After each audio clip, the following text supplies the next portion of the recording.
Assalamualaikum warahmatullahi wabarakatuh. Saya Irfan Gumilang Editian, kelas 1210, absen 12, ingin melakukan penambahan nilai dengan mempresentasikan dan menjelaskan materi tentang mutasi dan penyakit menurun. Pertama-tama, saya akan menjelaskan apa itu mutasi. Mutasi adalah perubahan permanen pada materi genetik DNA atau RNA dalam suatu organisme. Mutasi dapat terjadi secara alami atau dipicu dengan faktor lingkungan atau mutagen dan dapat berpotensi mempengaruhi fungsi gen atau protein yang bakal dihasilkan. Fungsi apa sih itu? Fungsi dari mutasi?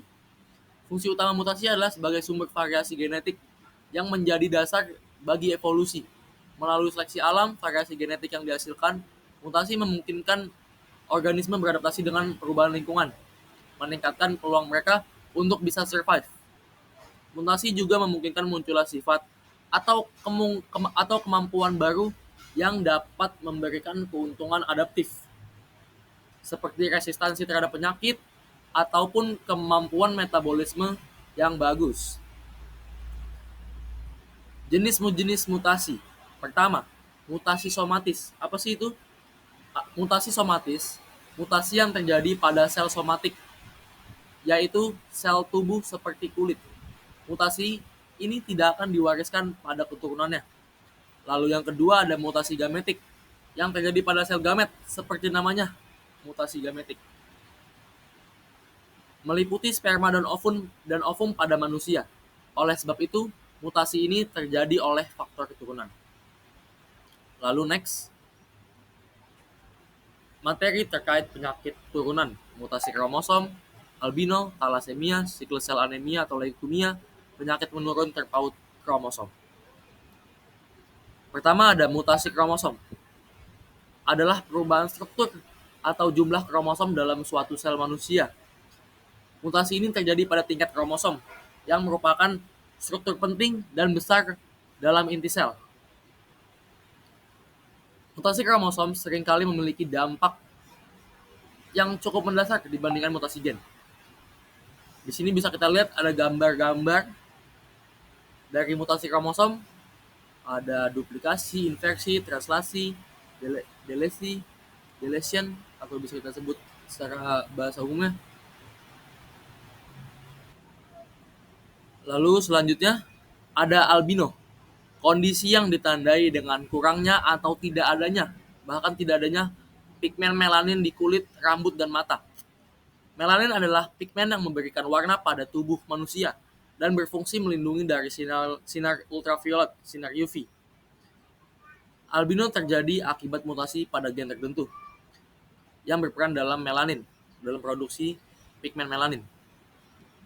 Nah, lalu pola penurunan dari albino ini adalah pola autosomal resesif, di mana seseorang harus menerima dua salinan gen yang bermutasi untuk menunjukkan gejala. Jika hanya satu salinan gen yang bermutasi, individu tersebut menjadi carrier atau pembawa dan tanpa gejala. Ini bisa kita lihat di sini ada contoh gambar terkait persilangan atau penjelasan terkait albino ini. Ada A besar A kecil carrier disilangan dengan A besar A kecil carrier, menjadi genotipnya menjadi A besar dan A kecil. Lalu ada A besar dan A kecil juga. Lalu untuk fenotip, untuk A besar itu ada A besar itu normal, dan A besar A kecil itu carrier atau pembawa. Lalu untuk A kecil ada A besar dan A kecil carrier pembawa, dan A kecil albino. Next, thalassemia, penyakit secara genetik yang menyebabkan tubuh tidak dapat memproduksi hemoglobin dalam jumlah normal. Hemoglobin adalah protein dalam sel darah merah yang berfungsi membawa oksigen ke bagian seluruh tubuh. Kekurangan hemoglobin menyebabkan sel darah merah menjadi mudah rusak dan tidak berfungsi secara normal. Lalu di sini ada contoh kemungkinan jika kedua orang tua adalah pembawa atau carrier. Ada 25% kemungkinan anak tersebut terkena thalassemia mayor. Ada 50% kemungkinan anak menjadi pembawa atau carrier.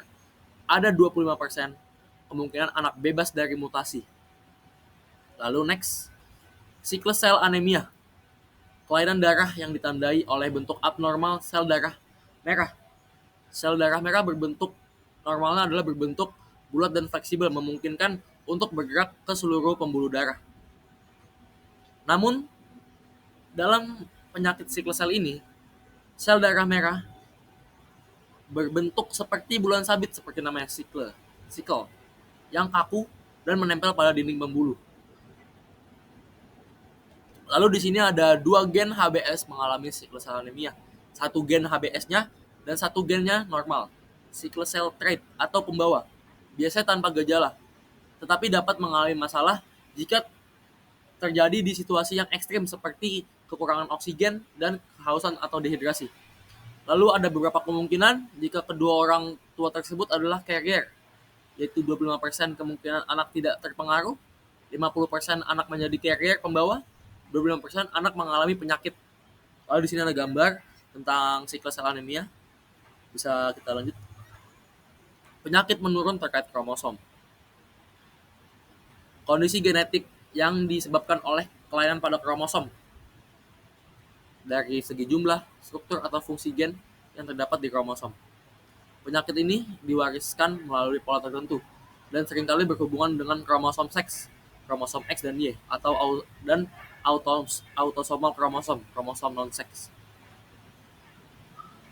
Di sini ada penyebabnya juga akibat mutasi genetik, lalu kelainan jumlah kromosom, dan ada struktur, dan juga di sini disertakan contoh-contohnya, ada seperti sindrom Down.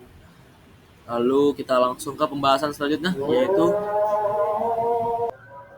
adalah hemofilia, gangguan pembekuan darah yang disebabkan oleh mutasi pada gen F8 atau F9 di kromosom X. Penderita mengalami pendarahan yang sulit dihentikan dan rentan terhadap penyakit internal. Lalu penyakit ini diwariskan melalui pola X-linked recessive, sehingga lebih sering terjadi pada laki-laki, jadi dominan terjadi pada laki-laki. Sedangkan perempuan hanya sebagai carrier atau pembawa. Bisa di sini ada contoh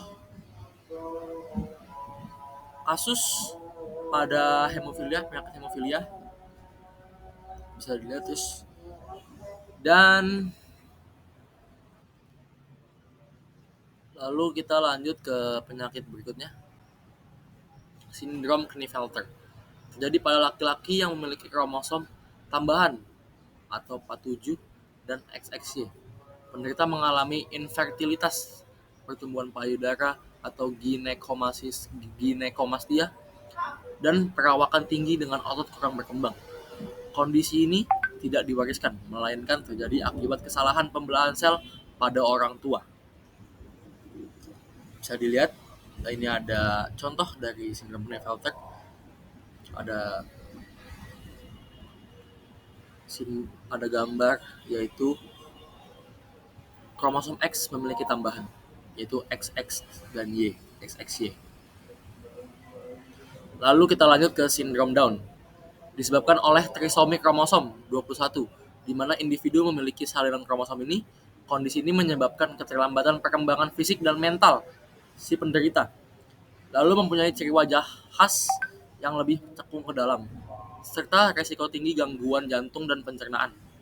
Sindrom ini nggak langsung diwariskan, namun terjadi karena kesalahan pembelahan sel juga pada orang tua atau pembawa.